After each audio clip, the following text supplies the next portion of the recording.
Hello, this is Melvin Hayes, and you are listening to my old mate, Rob Charles, on the radio. Do you recognise this theme tune? Get on board, come and join the double-deckers. Take a ticket for a journey on a double-decker London bus. Ring a bell to the horn when you ride with the double-deckers. Fun and laughter is what we're after on a double-decker bus. Yes, it was the theme tune to my favourite kids show of all time, and it was the Double Deckers. And Melvin Hayes is joining me in the studio. Good morning, Melvin. Hello. 9:15. My goodness, that's bringing back the memories. I mean, we did that in the 70s. It was an amazing series. It was made basically to start with for American television. Yeah. And I had 4 credits on it. I co-wrote the words of the song you've just heard. I was dialogue director, which meant they gave me all those kids and allowed me to teach them how to do slapstick. I mean, I lined them all up and threw buckets of water over them, covered them with soapy water, and we had wonderful fun. And I wrote the character of Albert, which was the dustman. And the amazing thing is, I think in the last couple of weeks, they've just brought out... They have on CD. Yeah, they brought out all the music after how many years? We did it in 1970-something, so it's over 30 years. And a lot of people around your age who say, when I was a kid, that was my favourite show. Every week we either had what we called an under-crank sequence, where everything was speeded up like the old Keystone Cops, or we had a musical number. And it was so different. And some of the kids went on to great success. Peter Firth, who played the lead in it, Scooper. I mean, he did Equus. He's done so many films. The little girl that played Billy, she went on to a series called Pull Duck. And Brinsley Ford. Brinsley Ford, of lead course. Singer in Aswad. Yeah. And what happened to me? I'm back in Preston again after how many years? My God. How many years is it then since you last been to Preston? Well, I came here in 1952. I remember it said in the papers, juvenile star. They had nothing else to say, I suppose, so I'd just done a couple of films. And I came up here to do a special guest week at Morecambe and Preston with a wonderful actress called Jean Kent. She was a film star at the time. And I don't even know, I think it must have been the Hippodrome, a theatre then, I don't know. All I know that on a Saturday, they used to do 2 shows back to back, like 6 and 8:40, which meant they had to cut out 10 minutes in the matinee. And my part was only 10 minutes. And I remember this lovely leading lady, Jean Kent, saying, we'll cut Melvin out. So...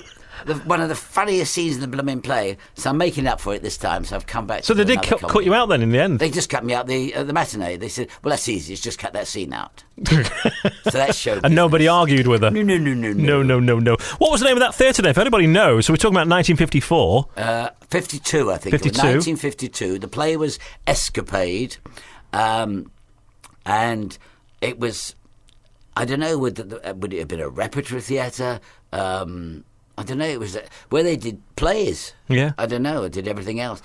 So if anybody knows what that theatre was called, maybe you went along, maybe you saw Melvin Hayes then. And 01772 900 999. And I was looking at your actually biography. And it says you appeared in Quackermass. That was like 1954, wasn't it? Well, it's funny because only this week I received an enormous poster from of Quackermass of me as a kid.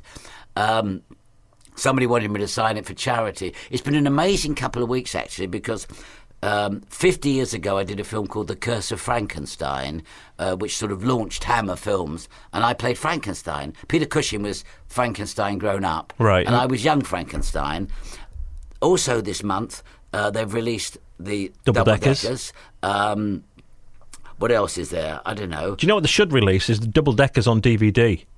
Well, there's a website. I think it's an I've signed that website. Petition. I've signed the petition. Have you really? I have, yes. Oh, my goodness. But it's funny. They bring out these DVDs. I mean, they've just brought out, I think, we did a thing called It Ain't Half Up, Mum, way back in the in the 70s and 80s. And they've been bringing out the DVDs. I've not received a penny. And will you receive a penny?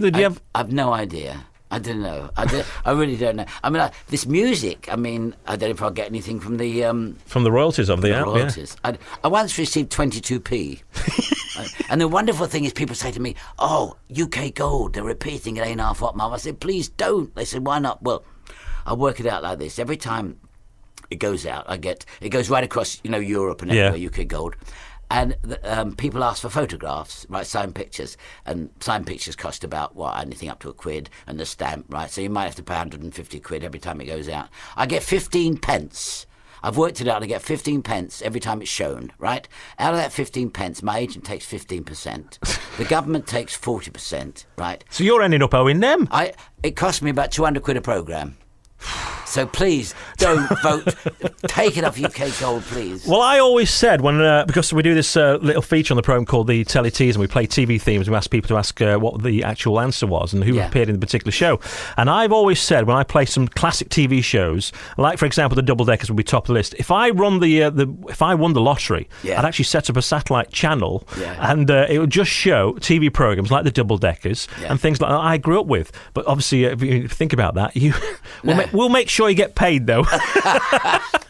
In the studio, it's Melvin Hayes. It's nice to talk to you, Melvin. Hello there. Been a big fan of yours for a while, straight off from the early days of TV for me anyway, for Double Deckers. Here comes the Double Deckers. And just going back to that, as I say, they should release it on DVD. I actually managed to get hold of a copy off eBay, which I thought was actually the copy, but somebody's actually taped it off the TV when it was showing on ATV in the Midlands. And your kids now, you say your kids love it as well. They've seen the episodes of it. Oh, it's amazing, yeah. I mean, they run it... because I love them to see it in as much as it's family entertainment. I mean, in as much as you sit down and you can sit down with your grandmother or your grandchild and watch these things. Nowadays you can't. I mean, you turn the television off and it's sort of frightening. People say to me, we don't see you so much on television. And I say, well, what programme do you watch? I mean, I don't think people realise how many channels there are. There are thousands of them out there. I mean, when I started, there was one, just the BBC One, right? And you knew that if you were on television, the next day... people were going to be talking about it. There'd be a review in the paper, and it'd be nice, relaxed. I mean, when they used to have the races on a Saturday afternoon, they had the races, and they used to ring a bell a minute before the race was going to start. So if you were making a cup of tea, you heard the bell ring. Can you imagine nowadays hearing a blooming bell ring? No. I'm joking. I think war had started or something. So which you prefer then? Obviously, you're on the stage now. You're going to be appearing actually in Preston. It was the first night last night. It was a press night last night, wasn't it? Yeah, Cash on delivery. So. Yeah, that's right. The newspapers were, and I don't know, I mean... I never read them anymore, because if they hate you, there's nothing you can do about it, is there, really? If Absolutely, they love you, what does it mean? Just carry on doing what you do best. But all I know is that the audience, this is the thing, you see, I mean, the audience loved it last night, the laughing and cheering and clapping, all that sort of thing. And the next day you read a report in the paper sometimes, and you think, were they at the same play as those people? Why don't they just say, I hated it, but the audience loved it? Yeah. But I don't know, we've had great reviews. We've been on the road now for about 3 months, I mean, I'll be perfectly honest. I said to my wife, I'm not touring anymore. I said, I've had it now. I like to stay at home. And the script arrived, and I read it, and I said, this is very funny. He said, do you want to go away? I said, yes, I think I do. I know. And here I am back in Preston after all these years. Oh. So where are you based now then? You live in London? No. We moved to the Isle of Wight. Oh, right. Lovely. It's wonderful. Yeah. I mean, the point is that one of the reasons we did, because, I foster children, so I thought it was safer over there. I mean, nobody steals cars or anything, because if somebody breaks into a car and steals it, they just phone the ferry and say, stop the ferry. That the Sally line, is it? Is it Sally line? No, it's White Link. White Link. If I plug them enough, I understand and get free tickets. But no, it really is. It's a tiny island, 28 miles by 15. There are 68 schools, I believe, on the island. 68? I think 3 prisons. But we'll forget about those. But once you get on that ferry, it's wonderful, because it's like, I thought I'd never go back to a place like that. I went there as a kid. Everybody went there as a kid. But it's lovely. It's really lovely. I remember years and years ago, Windsor Davis and we did a summer season there called Sink or Swim. And I remember the local newspaper said after the first night, it ain't half rot, Mum. So I realised then that I didn't read things anymore. Don't read them anymore. No. No, definitely not. So you're on tour with this one. This is Cash on Delivery. So what normally happens then? You're at home in the Isle of Wight. You still do TV, presumably, yeah? Yeah, I mean, I did. about 18 months ago, I remember my agent phoned me up and said, Melvin, he said, I've got you a romantic lead. I thought, all my life I've waited for a romantic lead. I said, who's the bird? Who's the lady? And he said, Doc Cotton. I said, you what? No, seriously. I did about 12 episodes. I played her driving instructor in EastEnders. But she was an amazing lady. She said, I don't need a stunt driver. I can drive very well. But it's one. I'm dying to see whether she's going to pack up smoking or not. Yes. Because this is a secret, but the point is she loves the cigarette so much, just before they say action, she cuts off the end of it, right? So it's all ready to light up again as soon as they say cut. Waste not, want not. No. She's wonderful. No, it's a funny business. I do all sorts of things. Thank God, I touch wood, that I've never sort of stopped working. I mean, I've got a commercial out at the moment, which doesn't mean a light, except I play a spider, the voice of a spider. I mean, this theatre across the road, does anybody know where it is? Seriously. The Charter Theatre in Preston. It's in the middle of a building. It is the middle of a building, yeah. Middle of a building. Yeah, There's a few ways to get in, isn't there? But how? Yes. I mean, I came up, it took me, I left the Isle of Wight on the ferry at 2 o'clock, and I got into Blackpool, where I'm staying this week, at a quarter to 11 at night. So I thought, next day, I'll come over to Preston and it'd be so easy to find. But it's not. It's in the middle of a building. I mean, there is a warrant out for the arrest. Did you know this? No. The man that designed that building. It's got to be. I mean, the man's mad. I mean, if I tell you, seriously, this is another thing. You go backstage, and there's these lovely dressing rooms, and then you've got a 5-mile walk up 75 stairs before you get to the stage.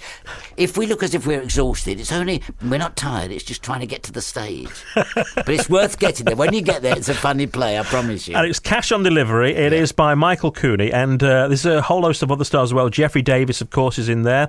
Eric Potts, who was the baker in Coronation Street. Yourself. Barry Howard as well, from Heidi High. Yep. But there's a man I've got to mention. You see, this thing, he hasn't got a credit underneath his name, called David McAllister. Yeah. Now, David has played leads for this company for the last 10 or 12 years, and he's absolutely brilliant. But because he hasn't got a television credit, people say, well, who is he? Yeah. He's a very talented actor. I gave him a copy of the handbill the other day, which has got Melvin Hayes from It Ain't Our Fault, Mum, so-and-so from this. And I wrote under his name, actor. No, it's a very funny. I spend most of the time unconscious in it. Yeah. Well, so what's your part, and what's the play all about? Don't ask. Please do not ask. I mean, it's about a guy who's fiddling the system. I mean, like, for example, he's claiming benefits for this and benefits. I mean, I'll be perfectly honest. We played Skegness the other week. We didn't get a laugh. They were sitting there with their hamburgers in one hand and ice cream. And you know why? Because they were all on the fiddle. They say, well, this isn't funny. This is what we do. This is life. This is life. But and it gets further and further. And the character I play is an old character called Uncle George, I just forgot for the moment, who spends most of the evening being unconscious, smashing his head against doors, being stuffed into filthy things, being held upside down. I mean, it's absolutely mad. I don't know why I do it at my age. It's crazy. But I love this business. And somebody said to me, are you going to ask him how old he is? Because a bit like Cliff Richard, you seem to have kept your looks, and I've not seen you for a while, and I saw it today. I thought, there must have been something. Was it the water that you were drinking at the time, or was it something else? Cliff is 5 years younger than me. There are some times of the year I think he's 4.5 years, but most of the time he's 5 years younger than me, Cliff. Now I'm what am I, my next birthday? 73. Yeah. 73? Yeah. You don't look 73. No, I've been in this. Well, I'm only 72. Of course I don't. I've been in this game now. We started in 1950, and it's funny coming to this studio to Magic. Because I started as a magician's assistant. Did you? Yeah, I disappeared twice daily doing the Indian rope trick. I mean, what a crazy way to start. And that's what I did how I started. And how old was you then? Yeah, but I was 15. 15 at the time. I started at 15. I used to do this magical show. It was in the West End of London. I remember they were advertising for somebody, boy to disappear, £5 a week. Good money in those days. Yeah. And I went along, and I was the only one. All I'd learned at grammar school was I was top of my class at Latin, which did me no good whatsoever, and I was very good at climbing ropes. I mean, so I went in there, and I was the only one that could stay with the rope long enough for all the press to take pictures. And I knew it said £5 a week, and this magician, the great Masoni, he turned to me, he said, would you like to do the job? And I said yes, as I was halfway up the rope, disappearing. And he said, well, the wages are, and he turned to his business manager and said, £4 a week. I'd been caught And my first job in show business. After 4 weeks, he said, we're going on tour. We can't afford to take you with us, but I will find you another job.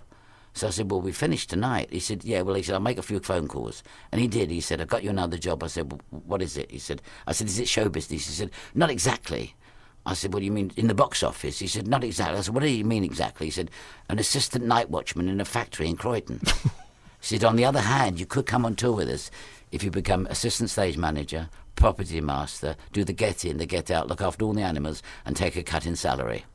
Which I did, of course. And you did? And I did, and I learned so much about this business. Well. Do you still keep contact with Cliff Richard? Or I was with Cliff about a year ago. I mean, he looks younger. I mean, I remember him when he looked old. Yes. I mean, I do remember him. But he's amazing. I mean, because when we did Young Ones, Summer Holiday, Wonderful Life of Three, it was like 3 years of our lives. And we're like a bunch of kids. And it was filmed abroad, wasn't it? Oh, gosh. Yeah. We did The Young Ones in London, and then they earned a few bob from that, because that broke all box office records. That was the #1 picture of the year. It was amazing. Then Summer Holiday, they said, well, let's be a bit more adventurous. And we went to Athens. We did it all in Athens. We did France in Athens. We did Yugoslavia in Athens. We did Holland in Athens. It was all there in the one sort of place. But I had a half an hour's practice on the skid patch in London for the bus. Yes. You know. And my first shot when I got out there, my first shot was on the edge of a mountain, right? And I had Cliff on board and all the shadows and everybody. And this director, Peter Yates, it was his first film. Peter right? Yates? The next film he did was Bullet, the car chase, right? Yeah. So the man was dying to do something, right? And we're on the edge of this mountain, and you couldn't see down below. You looked down, it was just vast. And by the side, there was enough room for 2 double-decker buses to go round, right? And he said to me, Melvin, what are you going to do? You're going to bring it round the corner, right? And he said, I'll be about 200 yards down round the edge of the thing, with the crew, with the camera and everything. He said, and if I wave my left hand, this is true, if I wave my left hand, you're too near the wall. If I wave my right hand, you're too near the edge. If I wave both hands, just keep coming at me, right? So I'm there. And all I can think of, when I go over the edge, I can see the newspapers now. Actor friend of Cliff Richard dies. I don't remember his name, says Cliff. You know, all this guy. And the insurance. So I hear action, right? And I come round this bend, I come round this corner. And suddenly, in the distance, I can see a group of people waving hands, right? And I thought I'd drive straight towards them. I got within 100 yards, and this is true. He got this loud halo out, and he said, we're zooming in for a close-up. Could you try and look frightened? Magic 999. Good morning, Magic. Who's this? It's Mark, the taxi driver. All right, Mark, the taxi driver. And what can I do for you then? Didn't I pay you last night? What was that? He didn't pay you last night then. You want his fare? No, it's not. Would you like to ask Melvin a question? No, I was just going to say about this theatre. Oh, the theatre in Preston. Yeah. Could it have been the Hippodrome? I think it might have been. But the point is, isn't the Hippodrome a variety theatre? I'm not sure. It's before my time, actually. Oh, thank you very much. That makes me feel very good. That's smashing. Thank you very It's before everybody's time. It's before mine as well. Thank you very much. Can anybody phone in who thinks I'm still alive? Do you remember him on EastEnders? Are you a big EastEnders fan, Mark? Yes, I do, actually. Yeah. I was a driving instructor. That's right, yeah. Not Yeah, very good, but there you go. I don't know what it was all about. And the double-deckers, do you remember him from them? Oh, yes. Really? I didn't really... You were too young, take weren't much you? notice of it. Well, I can remember it being on, but I never really took a lot of notice of it, to be What honest. about It Ain't Our Fault, Mum? Did you ever watch that? Oh, indeed, yes. Gloria. Oh, thank you very much. This man's really annoying me. No wonder he hasn't had a fare all week. Cheers then, Mark. We'll go, and we've got some tickets to give away in just a moment, okay? So stand by your phone. Okay, cheers. Cheers, Mark. Could it be the Hippodrome then? 01772 900 999. Good morning, Magic. Hello, Hello, who's this? it's Dean from Preston. All right, Dean, and you can have a chat with Melvin Hayes. What do you want to ask him? I just wanted to ask, Melvin, is there going to be another series of Revolver? Oh, it's so kind of you to phone about that. It's one of my favourite shows. We did it about 18 months, 2 years ago in Glasgow. And the strangest thing was, because it was made in Scotland, they never gave it any promotions. Right. It was a show, it was a half-an-hour sketch show for those that don't know what we're talking about, because it didn't go out till 11 o'clock at night. If it had been any later, it would have been a breakfast television. And if I tell you, there were about 17... Every week we had at least 17 names in that programme. I mean, do you remember? Every sketch would turn up. There'd be a different face and a different name. That was fantastic. It was a great piece, wasn't it? I'm 20 years old, and it's got a big cult following with people in my age group, my friends at college and whatever. Really? When the sketches, Dave Davids, the chat show host. Well, it's fantastic. funny. We shot 6 of them within like half an hour, and I did them straight off, one after the other. And I thought, what a lovely character! It was a great. Excellent. For an actor to be given. we did 140 sketches, and I did out of those. I was in 120 of them. Right. I knew I was in trouble though when I arrived, and I went up there to Glasgow for 2 weeks rehearsal, and there was this thousands of sketches, and I said, "What do you want me to do? Just read them?" They said, "No, rewrite them." And then I found out that the writers won about £80,000, so it really upset me a little bit. Yeah. But unfortunately, some of the sketches that came in had already been used. They weren't funny, etc. But so we had to rewrite them.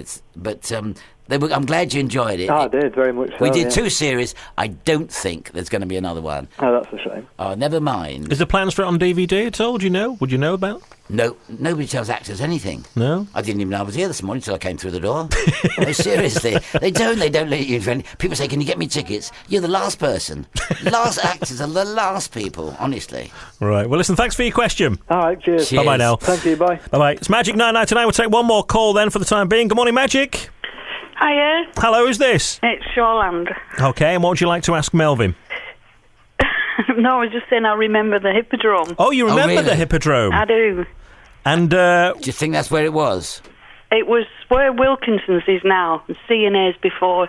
Oh, no. Wilkinson's? It's Wilkinson's now, and Yeah. before that it was C&A's, and before that it was the Hippodrome. My goodness, I bet you get more people in Wilkinson's than you get in the Hippodrome. I don't know. I remember going. Really? Yeah, so Pants. I remember seeing Peter Pan. Really? First thing I remember, yeah. I and who was- cried because I was frightened he was going to fall when he was flying. Oh, And was there anybody in Peter Pan that you can remember? No. No. it's amazing because Peter Pan over the years in London, it used to be at the Scala Theatre, and it was a big thing every year. Who was going to play Peter Pan? Which star was going to play it?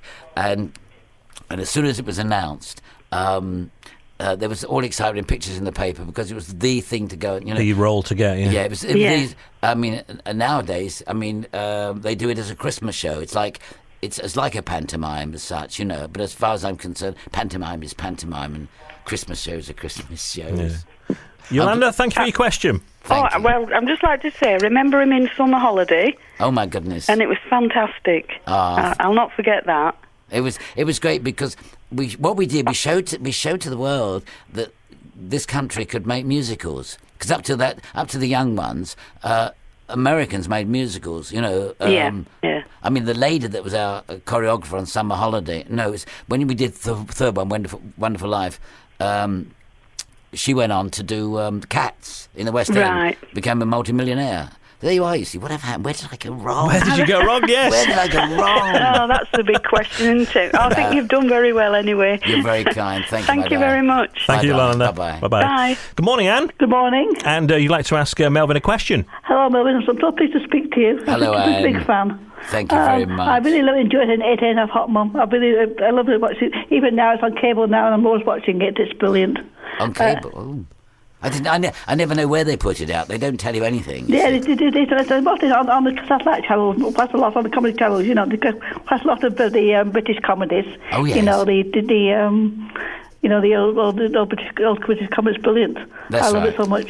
Can I ask you? When you do the Age of Hot Mum, Yeah. you must have had times when you must have just laughed. You must have just suddenly just saying it, and suddenly just stopped and laughed and think, "Oh God, this is silly," Well, the thing was that people used to say, why does little Donna Still get so many close-ups? And the reason being is because when Windsor Davis, as a Sergeant Major, would do a page of dialogue and look at him, and all he had to say was something like, "Yes, Sergeant Major," or "No, Sergeant Major," he just burst out laughing. He burst out. And poor Windsor, they wasn't do the whole thing again, so they just cut to a close-up of Donna Still. But, he laughed more than anybody, more than the blooming public, I think. But they were fun because, can you imagine getting covered in mud up to your neck and filming? You see, the terrible thing, we used to film in the autumn, right? bitter cold. I mean, what you didn't see was just outside the view of the camera was a bonfire keeping us warm. and with me, I used to have to wear, when they went in the water, the others all wore these, under their uniforms, these wetsuits, but I used to wear these sort of flimsy dresses. Crazy. But we had a lot of fun. Thank you very much. Can I be cheeky? Ask if I can have a photograph, please. All right, if you leave an address with Thank you very We'll get much. it. Yeah. station, yes, no problem. Sort that out for you, Anne. No worries. I've got your phone number here, so we'll sort that out. Cheers, also, Anne. can I tell you, the Hippodrome, it was a variety show, but it did lots of different things as well. It did comedians and jugglers and all sorts of things in the 1560, because I remember going as a child with my mum, so I do remember brilliant. Hippodrome very much. Thank you very much, Anne. Thank you very much. Bye-bye. Thank you, bye-bye. Bye-bye. Bye-bye, Melvin. Bye-bye, darling. It's been nice talking to you, Melvin. I've got to rush now because we've got the news coming up, but Melvin Hayes, it's been nice talking to you. Thank you.